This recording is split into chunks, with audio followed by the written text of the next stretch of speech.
Okay. Now let us look at a problem where a particle is moving with the deceleration alpha equal to k into root v,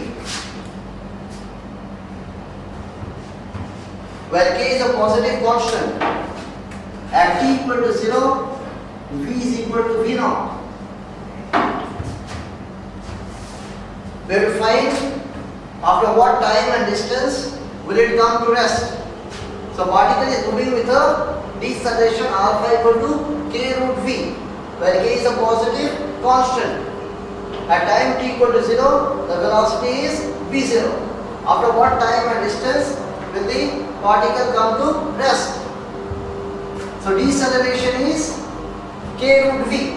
So acceleration, which is dv dt, that will become minus into k root v. We can write this as dv by root v is equal to minus k dt. Now we can integrate this equation. So velocity changing from v naught to 0, v to the power minus half dv, minus k is a constant, time is changing from 0 to t.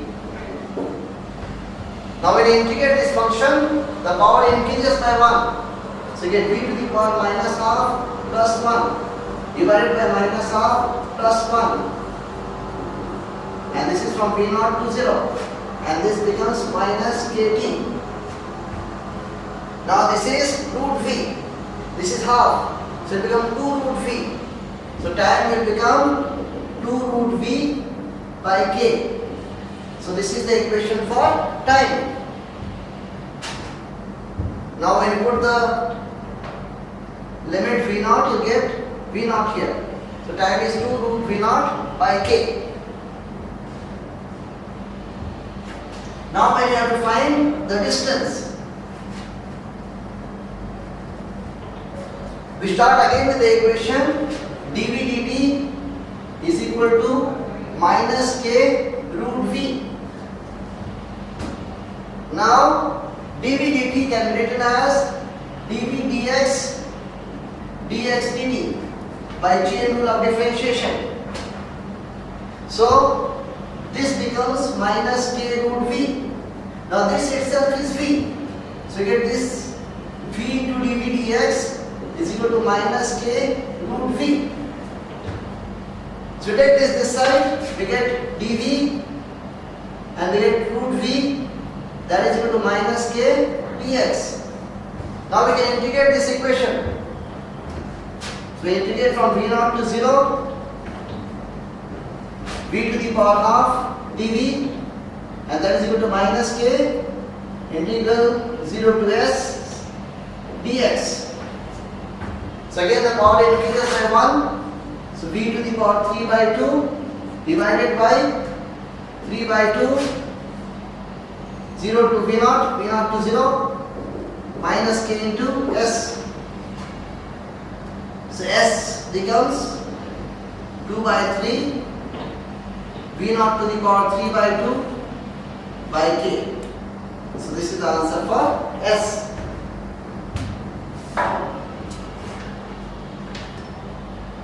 Okay, let us consider one problem where a particle is moving in the xy plane. And the equation of motion is given by y equal to alpha x minus beta x squared. The acceleration of the particle is minus a along the y-axis. So basically the particle is having an acceleration of a along the negative y-axis. We have to find the velocity of the particle at the origin. So how do we solve this? There are two ways of solving this. Y is equal to alpha x minus beta x squared. If we differentiate this equation with respect to time, we get dy dt is equal to alpha dx dt minus 2 beta x dx dt. Now this is the velocity along y-axis. So this is Vy, and at origin where you put x equal to 0, y equal to 0, this term will become 0. So this becomes alpha, and this is the velocity along x-axis. So velocity along y-axis at the origin is equal to alpha into Vx. Let us differentiate this equation again with respect to time.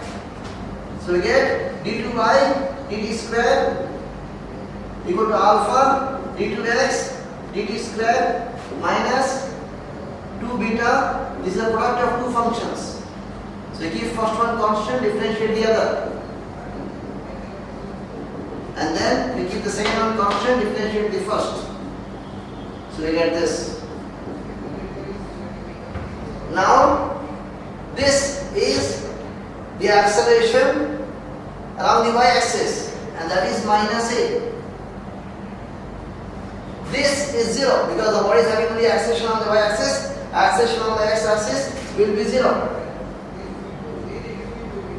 Now, if you look at this is the acceleration along the x-axis. That also is 0. And this is the velocity along the x-axis whole square. So from here we get Vx is equal to root over a by 2 beta. Right? This is the velocity of the particle along the x-axis at the origin. In fact, it is the velocity along the x-axis at any place. To find the velocity along y-axis, use this equation. So velocity along y-axis becomes alpha Vx at the origin. That is alpha into root over a by 2 beta. So net velocity will be root over Vx square plus Vy square. Right? So we will get root over a by 2 beta plus alpha square a by 2 beta. So we get this as root over a by 2 beta 1 plus alpha square. So this is the velocity of the particle at the origin.